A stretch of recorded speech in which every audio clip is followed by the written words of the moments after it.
Sometimes, chums, it's really best, isn't it, if you just admit defeat. You know the sort of thing I mean. We've all had it. You keep going with something and you think, well, eventually things will turn around. But of course, sometimes the obvious is staring you in the face. And this is the latest dilemma that's really, well, staring Meghan Markle literally in the face. But will she have the bravery to do what she did, for instance, with American Riviera Orchard and completely abandon that midway through the project, like so many other things, and rebrand it? She might think for the better. As ever, let me explain. Morning, lovely to see you, chums. Thank you so much for joining me today. And of course, lovely to have your company. This particular building here is the Claremont Hotel. It used to be called the Grosvenor Hotel in the very heart of Victoria. Wonderful building, let me tell you, steeped in history. Apparently the very first hotel to have the lift. A proper electric lift, yes, way back in the 1860s, I think it is. Incredible when you think. And also, the bar that you can now use used to be the very first class lounge for the Brighton Bell.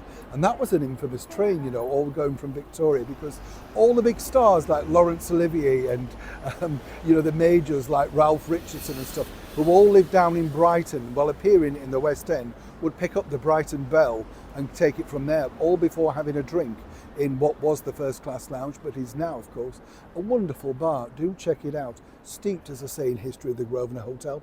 A little bit like this particular thing, because it's steeped in, some might say, the wrong history. We're talking, of course, about the former royal known as Meghan Markle, cable TV actress. And what's fascinating is, as she sat down, this week, to tell the world exactly how successful she is.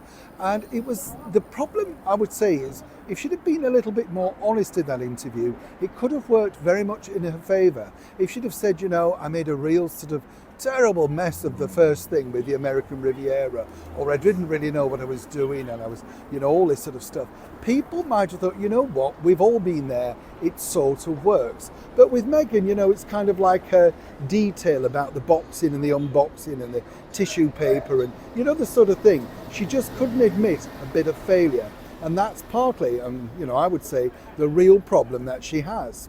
But now, as well as the problem that she had with American Riviera and, of course, her Netflix show, her latest adventure, returning to podcasting, has not really been the success that many had hoped, despite what the company Lemonada says.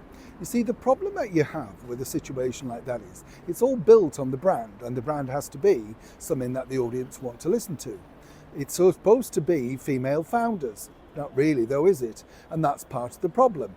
Now, according to a very well-placed source behind the scenes, they still want to continue with Meghan, which must be a relief, because after all, she gave them a very big build-up in that times 100. She actually said their name. Obviously, as I said, maybe there's a reason behind that, perhaps a little investment or something of that level.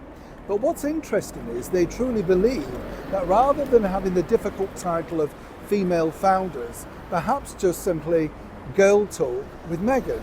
Now, apparently, according to the source, she wasn't very keen. She thinks it's sort of underwhelming and debasing and making it frivolous, like gossip.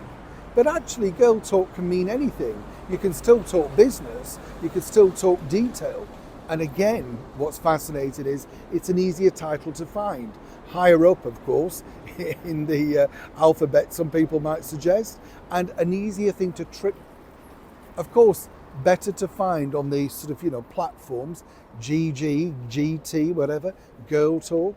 But Meghan apparently a little bit unsettled by this at this early stage. But according to that well-placed source, truly, if she wants to continue, they're going to have to rebrand it. And a little bit like American Riviera Orchard, I've been told that the way forward for the Lemonada podcasting will be a simpler, snappier title, less focus on business and more focus on simply two people of a certain level meeting and having a chat, literally on audio. Now, would you tune in for that? Neil Sean in the very heart of London.